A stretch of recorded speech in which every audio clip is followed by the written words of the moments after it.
Welcome back to Sunrise Daily. Well, yes, we'll focus on some of those matters as well as other matters. So we've got some of our guests already lined up. Matthias Sado is a member of the People's Democratic Party, former presidential candidate himself. He joins us virtually.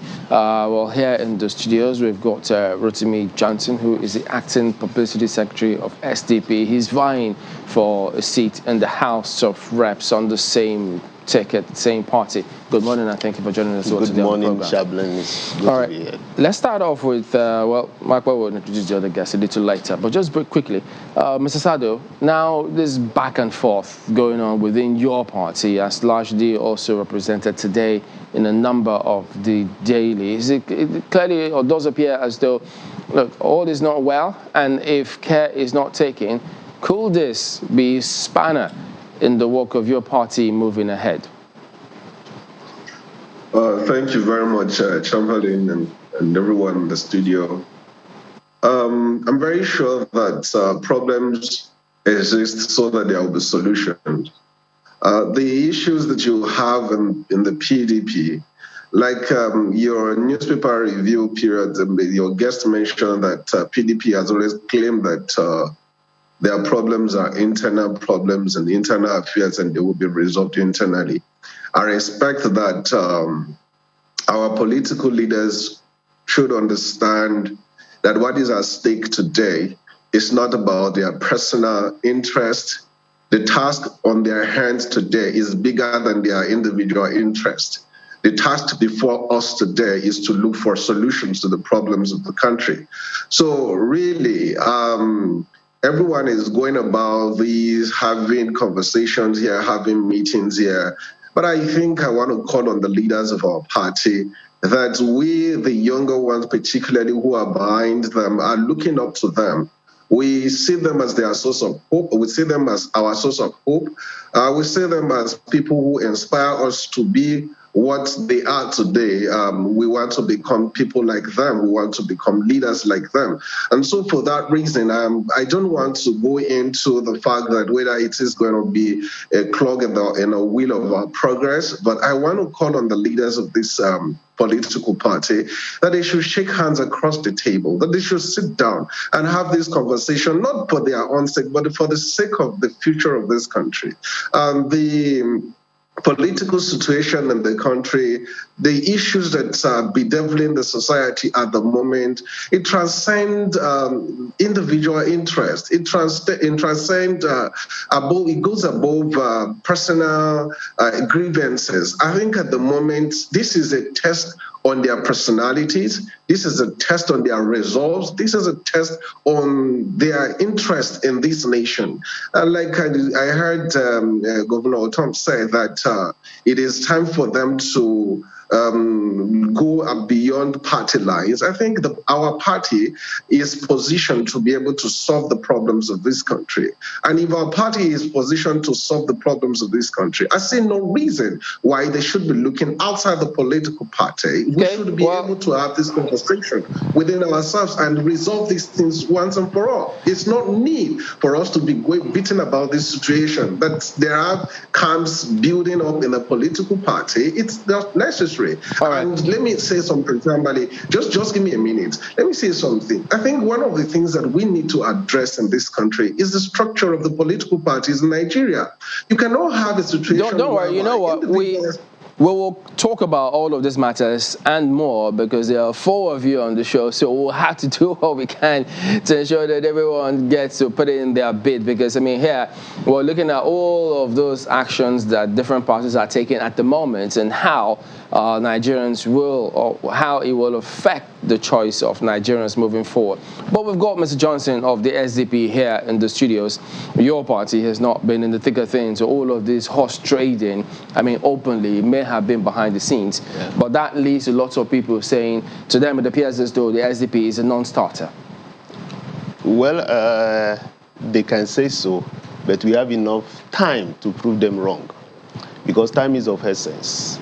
2023 election has given politicians, particularly candidates, ample time to show their worth in effective communication with the electorate. Unlike before, It used to be like a sprint, but now it's like a marathon race because you have well over 6 months before election, and we still have about 5 months before the presidential election, and our candidate is already communicating. And I know that will make a lot of difference in 2023. Now, one of the things that, as Chamberlain has said, we hear about the issues. And maybe we should begin by talking about what you or your party would say is the prime issue that you would want to take on behalf of Nigerians. During the review of the papers, our guests, mentioned the inflation rate, for instance. And records show that this is like the highest that we've been since 2005 September, where we had 18.6. Now, the figures say we have about 19.64% inflation rate as of July 2022. So that's, for instance, what's the plan? Thank you, Ayo. One of the things we must look at when you're talking about the inflation rate is the fact that we must look at when it started rising and what are the reasons why they started rising. For instance, the productivity of Nigeria, where does it stand now? And what are the reasons that begin to affect the productivity, particularly in this particular administration? For instance, the inconsistency in the monetary policies. When the policies were not in favor of investors, particularly those who trade in dollars, many of them were scared. And you must also remember that this particular administration, being led by General Muhammadu Buhari, also had a kind of experience in 1985 that affected foreign investors. So many of them left the shores of Nigeria for neighboring countries, and some just packed their load and went back to their countries. And since around December 2015, we started having this problem because of inconsistency. And to tackle this kind of problem, number one, we must have consistent and reliable economic policies. Because if I'm an investor, for instance, I want to come to Nigeria, I don't want to take my money where overnight a leader will just wake up and say, okay, all investors in so-so area, pack your load and go. I will give you an example. Sometimes in 2020, during the lockdown, there was this policy by CBN, I think it's backward integration for the dairy products. And so many people that have invested billions of naira in Nigeria. There's a particular company in Oyo State that has invested billions in Nigeria, and they have to fold up because of backward integration. Any other investor, particularly for that country, will be weary of coming. And these are the things that are affecting us. Inconsistency in monetary policies, inconsistency in other things that affect our lives, petroleum, other necessities. Right. So to tackle this, our candidate with the slogan of power to poverty, we have seen that if the cost of living is not good enough, people are not smiling. Our people are suffering. That speaks directly to the government in power at the moment in terms of the policies that they've executed and how it's affecting people. And speaking of which, we do have a representative of the party in our studios in Abuja. So we'll see what he and the Labour Party reps think of the matter. Mark. Thank you, Chamberlain. Indeed, he's already shaking his head in disagreement here in our studios. We have with us Otumba Biodun Ajiboye, who is a member of the Media Directorate of the APC 2023 Presidential Campaign Council. You're welcome to Sunrise Daily this morning. Thank you very much, madam. We also have with us Mr. Prince Kennedy Ahanotu, who is the Deputy National Secretary of the Labour Party. You're welcome to Sunrise Daily as well. Good morning. Okay, so let's have this conversation. We've started the conversation on the economy already. I think the PDP was talking about the internal crisis or the internal wrangling within its own party. But let me come to you, Otumba Ajiboye. For a number of people, they believe, and I think our first guest, Mr. Masalumba Malu, also underlined that the elections, if they're going to be issues-based, will be fought and won on the issues of security, and the economy, and how the APC has managed or mismanaged it this last couple of years. I mean, the last 7 years or so that it's been in office. What are you going to be saying to those who think, look at the economy right now, look at the indicators, and are saying, look, these are not the indicators that the APC promised when it was coming into office in 2015. We thought it was going to do better, but it doesn't look like our lives have improved or have been any better since 2015 when it took over? Well, the downward trend in the economy is a thing that everybody can see. And I will not sit before you and say it is El Dorado. I must be appreciative of the fact that, yes, we have a bit of complications with respect to the economy of Nigeria. The indices are clear. The foreign exchange, policies and all of that, even inflation and all of that. Yes, we know. But the truth of the matter is that Nigeria has not been, for some time now, a productive economy. So it is not particularly very correct to say that the APC government actually caused the economic problems. Yes, we can agree that in the times past, the economy was slightly, should I say, better if you look at the indices like foreign exchange and all of that. But the truth of the matter is that this government had a lot to contend with. And our hope is very simple. We now have a presidential candidate who is more at home with economic management, who we believe can reflate the economy very, very effectively. And we can have some reference to his forward-looking performance, and the reference is just Lagos. As bad as we claim the economy is, Lagos is still, an economic giant within the West African, space, and even within the African continent is the third largest economy. So if we have somebody who could make Lagos work on a trajectory of projection and all of that, it means to me that we still can get Nigeria to work effectively. So if I understand you clearly, yes. What you're saying is that you're accepting that your party has performed woefully in the area of That's economy. not what I said. I didn't say that. I said I was giving my understanding. Okay, so let me give my understanding so that we can get ourselves very clear. What I've said is that if we look at the indices, particularly foreign exchange, we will see that it was low at a point and it is high now. That is a fact. But the causative factors for this situation can be, we can allude a lot of reasons. One of the major reasons why the economy went so berserk, one, the global problem of COVID affected the economy everywhere in the world. Even America is going through inflation, Britain is going through inflation. So it's not, but I mean, that's not even the issue. The issue is, secondly, the Ukraine war is causing quite a lot of displacement, economic displacement. The Ukraine war was this year. I mean, it started that's this year. exactly the point. Let me take you to some of the papers for today. Maybe it will be a pointer to where our own problems are. I remember when the APC government took over in 2015, there was plenty of talk around how the treasury was empty, or oil prices are low, etc., etc. Today, we have one of the highest oil prices. We've had it for quite a while now, since the Ukrainian war started. In fact, ahead of the Ukrainian war, oil prices started to go up based on OPEC supply cuts.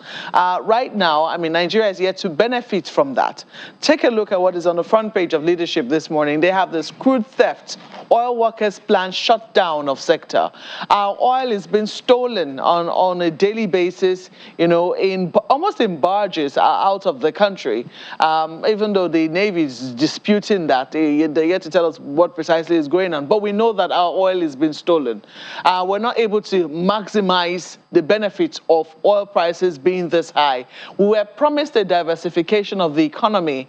There was some attempts, it would seem, in the first few years when oil prices were low, but it looks like the moment oil prices went back up, nothing was done in that regard. So isn't this more about a mismanagement problem? Because I can already see that you're talking about the resume of the candidate of your party.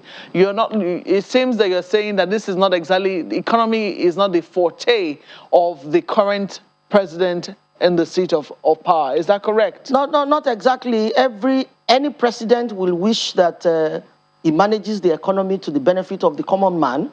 But you see, we must appreciate that the complications we're going through in this country, for instance, you just said oil theft. Oil theft, you know, I mean, our quota of 2 million barrels per day, we can't even meet it for a long time. And you understand that this Whose fault is that? Well, how do we manage a citizenry who decides to say, well, pilferage will be our way out of solving a problem? So, you know, the problem is not that government is not coming up with the right policy, but that there's so much leakage in the economy. So perhaps what we need to do is to manage the leakage. If we're supposed to be doing 2 million barrels and we end up doing like 700,000 barrels or something, I mean, you should know that there must be a problem within the production area of crude oil. The citizenry have taken a lot of actions that are not quite reasonable in the area of theft, and that is why we have a problem with this OPEC stuff, the OPEC quota and all of that. So I think, and I think basically to resolve that problem is to look at our internal problems with respect to theft. So you're asking us to blame the citizens? Well, who do we blame?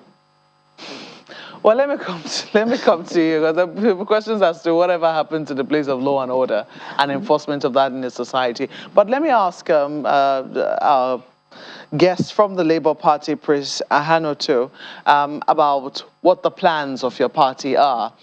Your candidate is surprisingly proving to be the dark horse. It would seem, or maybe not so dark anymore, because, you know, he certainly has a following, from what we understand, it is no longer about him or Labour Party, it is a movement, so to speak. But the issues are real. Beyond what it is that we're saying, beyond the movement itself, the issues, the myriad of problems that bedevil us are real. Let me take you up on this issue of oil prices, oil theft, and even the management of our oil economy. What is your own party proposing, considering the fact that Labour over the years has said that, you know, has been very adamant over the issue of subsidies. And it's been one area that many governments have found it very difficult to manage.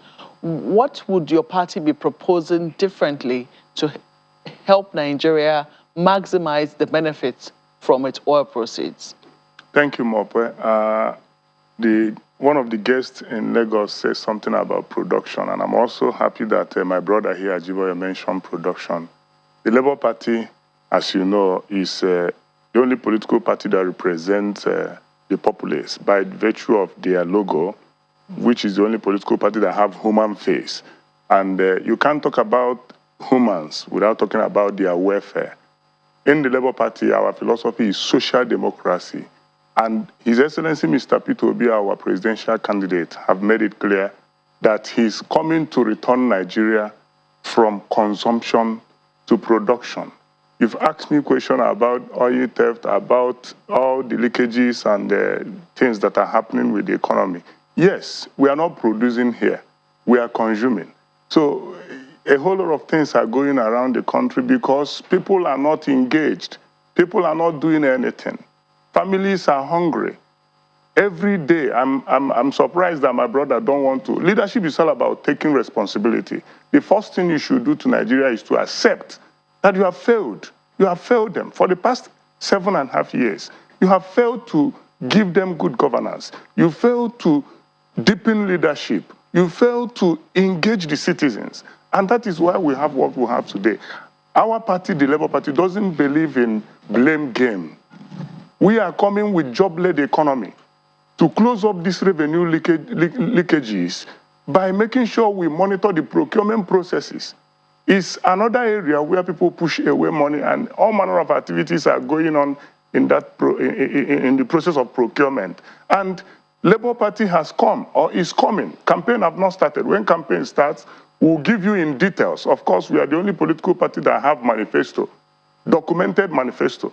When it's in the public domain, you will see in details how we are going to tackle these issues of the economy, these issues of theft. When you push people away from the street and you engage them, when you engage the citizens, Mope, there won't be theft. When you engage the citizens. For people who are now used to free money, it's very difficult for people who have been engaging in something as lucrative as oil theft, for them to be given other options, unless, well, there's no solution a government cannot come up with. After all, we saw amnesty being given to militants at some point. So there's no solution that's beyond government, but we must admit that when people are used to a certain level of wealth, it's very, very difficult for you to say, go to something that is less profitable, for something that has profited them over the years. It's a policy problem.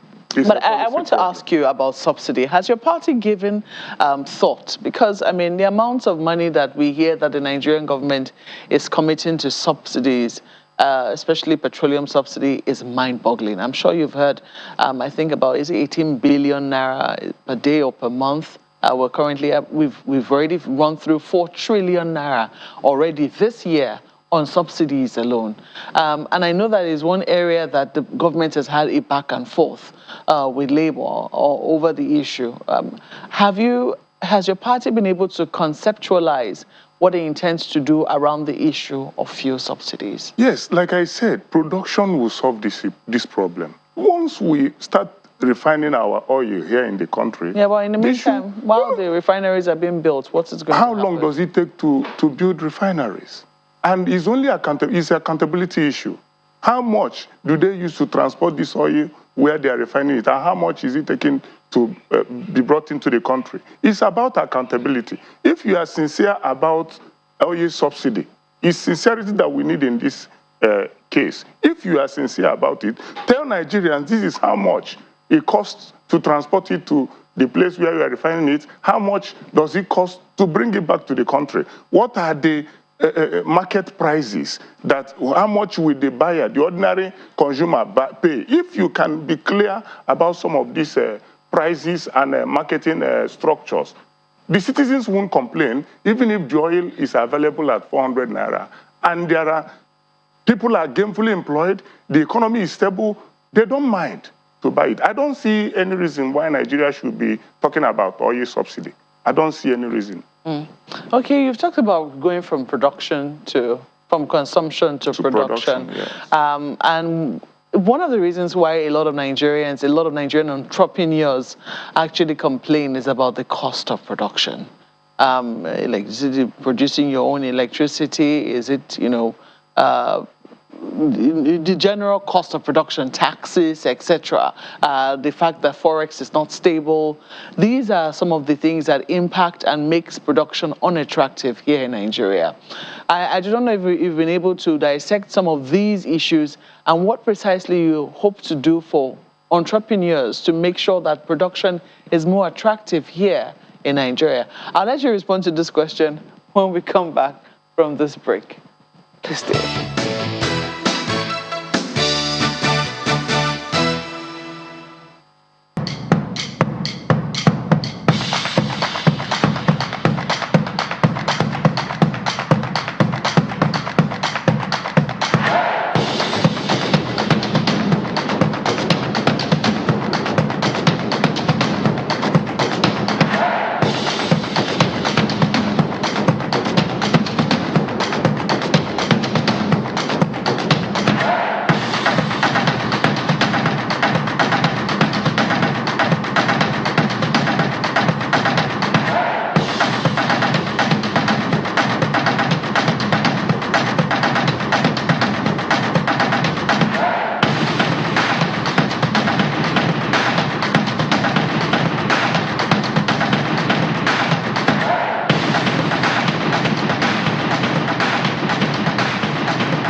was talking about the 2023 elections and the issues that will define this. We also still have two guests here with us now. Studios, Otumba Biodun Ajiboye of the APC and Prince Kennedy Ahanotu of the Labour Party. And I was just asking you a question before we went on break about what your party is going to do to see how it can work on the cost of production to make it more attractive for entrepreneurs. Thank you, Mope. You know, you mentioned something about people having access to free money. It's simple. You have to cut down cost of governance cost in Nigeria. And His Excellency Mr. Peter Obi, as you know, when he came to Anambra State as a governor, he was the only governor that decided the number of vehicles that follows the governor. He was the only governor that travels alone across the country. He leaves Anambra to Abuja alone. You know, some things are going to be a bit difficult when you are president, because when you're president, you cannot dictate to the DSS or the state security how to do their work. As a governor, you have access to, you have authority over your DSS and the number of securities you but as a president, it's a little different. Yeah, you can control the number of people you travel with. This one that Nigerian president will travel to UK and have the aircraft filled with people that doesn't have anything they are going there to do. Are you trying to justify that? So some of this cost of governance has to be cut down. There is no need having the president move with over 50 vehicles at the same time. There is no need for that. There is no need, you know, trying to engage people that are not doing anything, just come to the office and sit down every day because you can't create reasonable employment for them. So when we assume office in 2023 and both say that, I am sure that His Excellency Mr. Peter Obi, number one, will cut down cost of governance. Then politics have to be made less attractive. You know, we don't have job, only politics that is trending now. That is why a lot of people will pay 100 million to purchase a farm, 50 million to purchase a farm, because they know it's the only lucrative job in Nigeria. So those are areas that the party are coming with their manifesto to work on. Politics, public trust, political leaders is about holding trust for the people. It's not an opportunity for people to come and build empire for themselves, deny the citizens from basic amenities and education, and just like we used to have public schools. But today, people boast of having private universities of their own with the cost very high. So the policy we are coming with is about balancing the system, balancing the country in terms of production. And again, you mentioned something about high cost of production. Cost of production, yes. We have much interest in importation. The moment the government of Labour Party comes on board, importation, we have to put some restrictions. Rather, we will encourage people to export. How can we be importing even toothpicks in Nigeria? How can we be importing when we have Kaduna fabrics, where we make fabrics in Kaduna? We have all manner of natural resources. We are not exploring them. We are not taking advantage of these natural resources that God has blessed Nigeria with. Rather, we import even chairs. I don't know if this one I'm sitting on is imported. We have good carpenters. So it's time for us to now look inwards, begin to develop our own technologies. Look at Ajokuta steel. It's lying low. And this is a place that should be able to feed Nigeria. Look at vast lands we have in the north. Agriculture. People come and make it audio. They talk about it, but they don't practice it. So these are areas that government of the Labour Party are coming to work on. Let me flip this conversation now to Lagos. Gentlemen. Well, Prince, we can tell you it's not imported. Just look at the label. You see that he's made right here in Nigeria. But let me take this to Mr. Sado.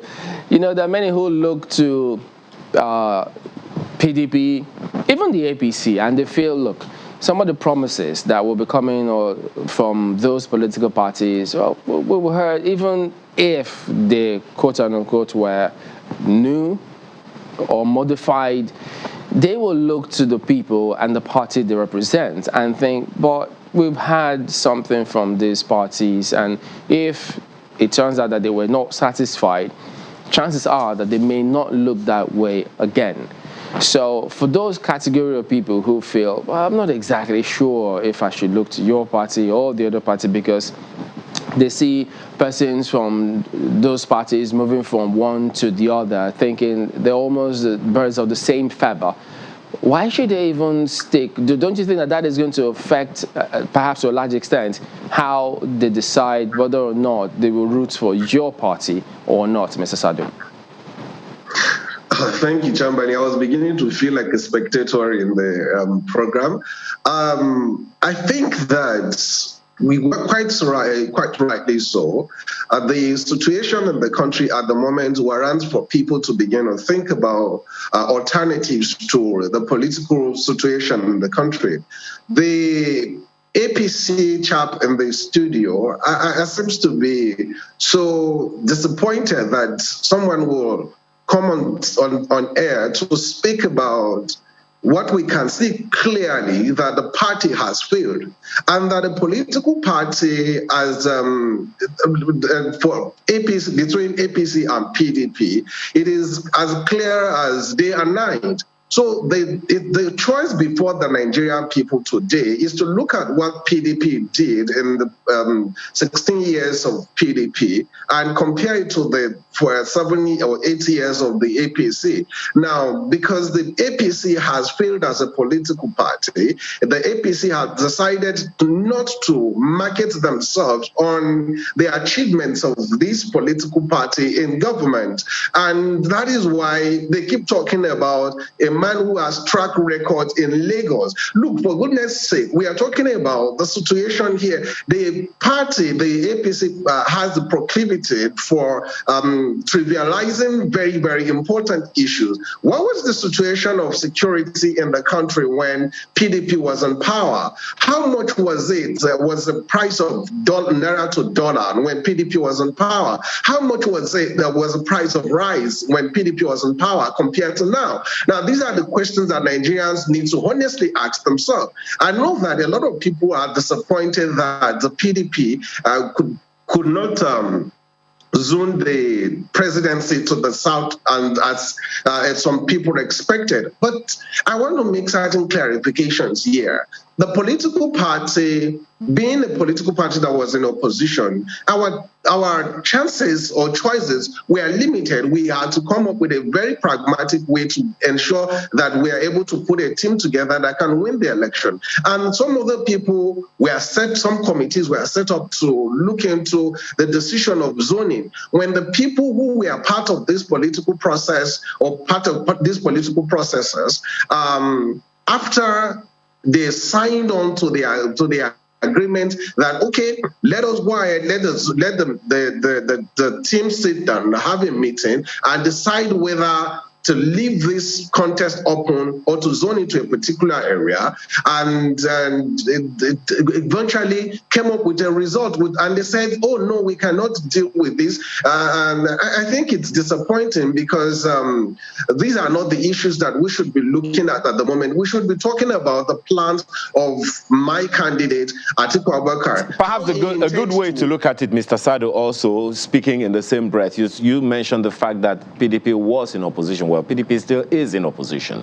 And the question a number of people will be asking is, what significant role did the PDP play as an opposition party? You know, there are those who would reference that PDP is supposed to be some kind of alternative, offering, some ingenious ideas or concepts or perspectives to the current realities at every time, even before we got to this point. But it would seem like PDP was a lot more preoccupied with its own internal wranglings than the interest of the nation. And here now, you just want power given to you by the people. Well, Ayo, thank you very much. PDP has, and you see, because a lot of people look at the political party as just the entity.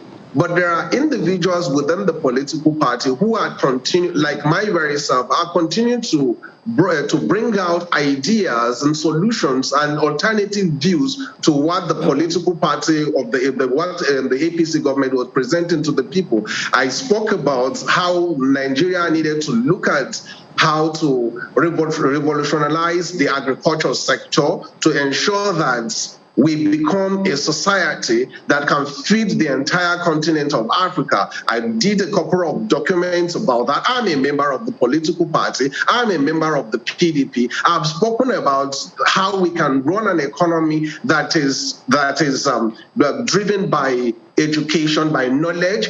My candidate have also spoken about these things. A lot of these things are everywhere. In fact, the entire national space is littered by ideas and alternatives, options to what we have as a government today. Okay. So really, if anybody is saying that PDP has not played a position of opposition, what were you expecting us to do? Were you expecting the party to go on the street and start demonstrating like lawless people? No, it is not our job. It's the job of the, maybe you cannot perhaps mistaking us to be activists. We are a political party.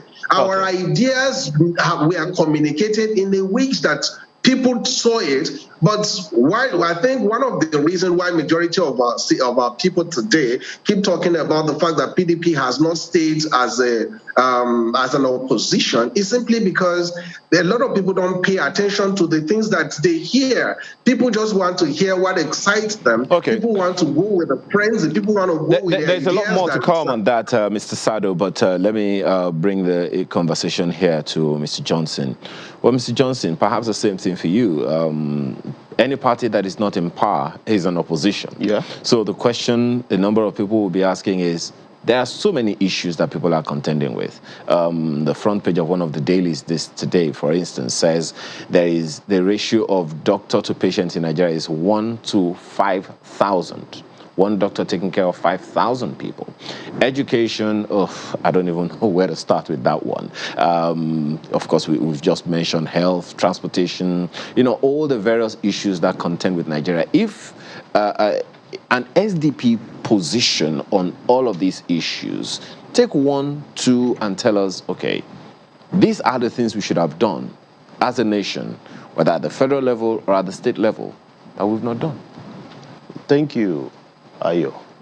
We must first look at it that one thing is evident, even from these reports, we have vast human resources, but we have not been able to deploy these human resources to benefit us locally, and that is failure of leadership. It's a serious failure of leadership because we need to have enabling environment. Some of these people are leaving the shores of Nigeria not just because of career fulfillment. Many of them are leaving because of insecurity. But there are those who will also say that some of these issues didn't just start today. For instance, one of our guests was contending about the exchange rate, Yeah. and that's been, it's an issue that's been progressively degenerating over the years, over the decades actually. Of course. Look at education as well. It would seem like we continue to increasingly or decreasingly pay attention to it. Ayo. Health, the same thing. PHC was very high in the 90s. I agree with you. But now, so it's not something in that the early 90s. Just a second. It's not something that is restricted to one government. But one would expect that any government in power at any given point will look at these issues and say, in another 10, 15, 20 years, this is where we want to be. There must be a discussion. We must go back. And that's why the issue of restructuring And how should that discussion happen? If we don't sit down and renegotiate our existence, I'm not talking about secession now, restructuring. Because if we can't utilize and maximize our human resources, then we are not the better for it. We have great research institutions. For instance, many of them are on strike now. We have higher institutions, we have universities, our students are at home. And we need to create an enabling environment for people to stay and desire to work in their fatherland. The electricity generation is not there. Insecurity, you're talking about insecurity. People leaving the shores of Nigeria is not new. In the 90s, I was still very young then. We were talking about Andrew checking out. So it's not new. But today, we are talking about Japa. Everybody wants to leave the country. So we need to sit down and look critically. And that's why my presidential candidate is talking about prosperity. He's talking about adequacy in everything, having adequate security. Mr. Johnson, we've been looking and sitting down for many years. Let me, I don't know, you want to ask a question, Jim? Yeah, you know, just a little detail. Almost the same thing, actually, but I'm just looking at the big picture because, you know, you have several people who have equally thought the same way and asked the same question. And, of course, with due respect to your party and your candidate, we do know that in 2019, your presidential candidate at the time, I think it got about 34,746 votes in that election, compared to the winner, eventual winner of that election. I think it was about 15,191,847, the president who's elected now. And many asked, look, why do your party, for instance, and other parties as such, contest these elections in the first place, wherein they know they can't pull as much vote? So why don't you just leave it all out and leave it to our 3, 4, 5 political parties? Let Nigerians focus on that one, such that at the end of the day, we can make some quote-unquote meaningful decisions moving forward. Thank you, Chamberlain. You know, as we were asking that question, what came to my mind is that I've failed the exam before, and I didn't stop at attempting again because I failed. That because I can't pass, I will not attempt again. You know, it is the Nigerian project, and we can't afford to leave it to them. We have discovered that APC and PDP, they have been doing leadership exchange program or rulership exchange program, and Nigeria has not been better for it. There is a need for a third or even a fourth force. We need to contend and rescue Nigeria from these people. We can't sit and fold our hands. So is SDP a third or fourth force? SDP is the third force. Third force? Yeah. Compared to what? Labour and NNPP? Well, and SDP as a political party is the third force. And Labour Party, well, because of Peter Obi, is beginning to gather momentum, but I don't know how far they can go with that. But we're talking about the political party with structure all over Nigeria. That's SDP. SDP has that structure? Yes, it does. You have leaders elected in different states? Well, not as elected. I'm talking about the party structure now, not as in government. Yes, we still have a few. We have a serving federal honorable, for instance, even in Oyo State, that is on the platform of SDP. Let me ask Otumba Ajiboye this next question, because what people expect, as all other guests have said, is what we require is leadership. Your party came to power, and almost every turn points to 16 years of PDP's government. And even in speaking the other time, when Markwe asked you, are we blaming the citizens now? You said, who do we blame? So the question then is that to say that the APC is overwhelmed by these issues and expects that since this current president has been unable to handle them, to put it nicely, then we should give APC another time, another opportunity to let someone else handle it? Is that what you're saying? That APC is incapable at this point, but give us extra time? Let's repeat this class. Ayo, that is not what I'm saying at all. There is no government that is capable of solving all the problems of a nation. Are you saying that you have not seen the good things that APC has done? I marvel at the kind of comments coming from a PDP representative on this program. But let us not even worry about that. Let us begin to talk about the good things APC has done to this government. Look at infrastructural development. Look around you and see roads and see bridges. You know, the Niger bridge. You know, the bridge in the east. Look at the Lagos Ibadan. You know, look at rail system. Infrastructure-wise, this government has done very well. Somebody was talking about rice. During the era of PDP, we were importing 90% of the rice we consumed. Today, we produce 90%, if not 95% of the rice we consume. Doesn't that look like some progress? So, but the issue here is simple. When we have problems, the most important thing is to see how to tackle and solve the problems. Let us look at the leadership, the presidential candidates that put themselves forward for 2023 elections. Let us start with Atiku. Let us, go to Obi. Okay, Otumba. Let us go to, I don't even know the presidential candidate of SDP, but they have a presidential Otumba, don't worry. And let us look at the presidential they will respond to you in just a moment. Trust me. Let us look at... Just calm down, Otumba. We need to go to break. It's imperative. But just give us a moment. We will be back.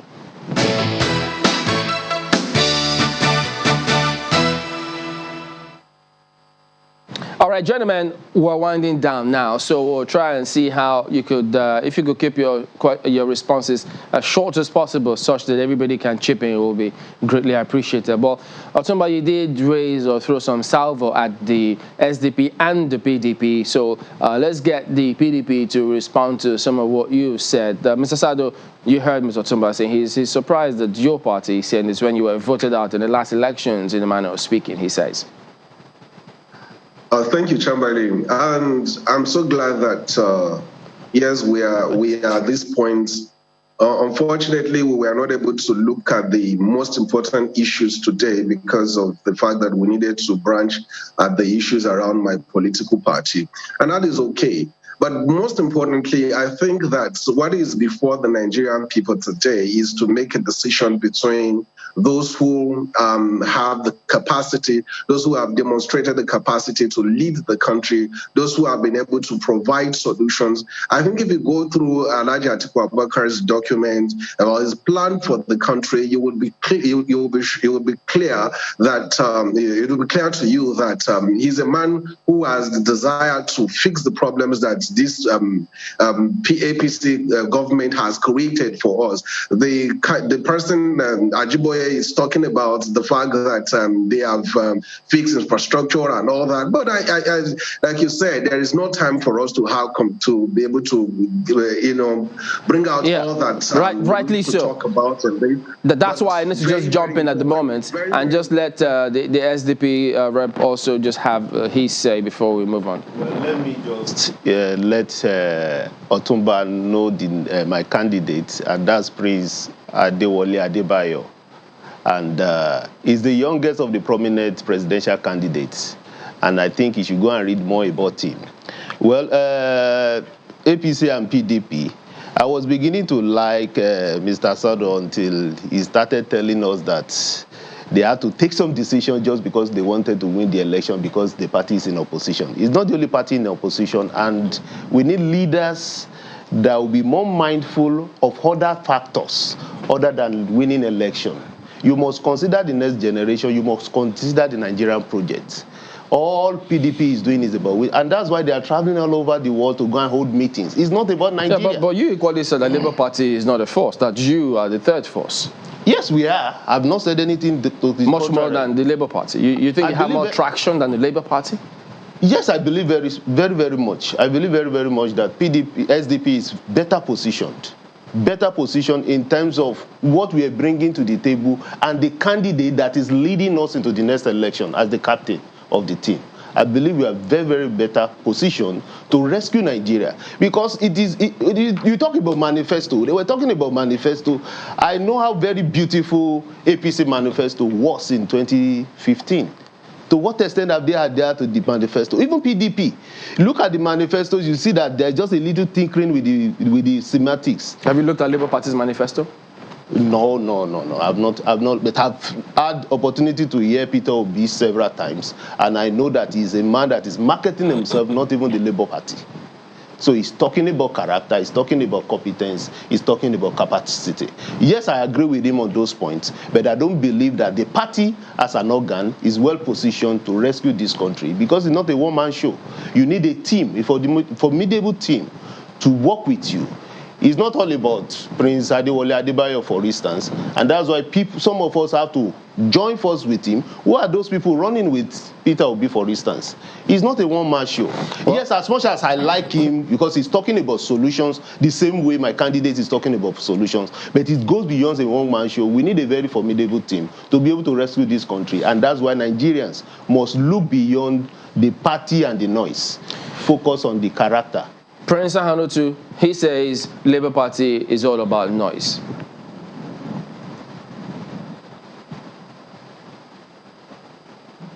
Okay, I don't quite agree with him. I don't understand what he means by Labour Party being all about noise.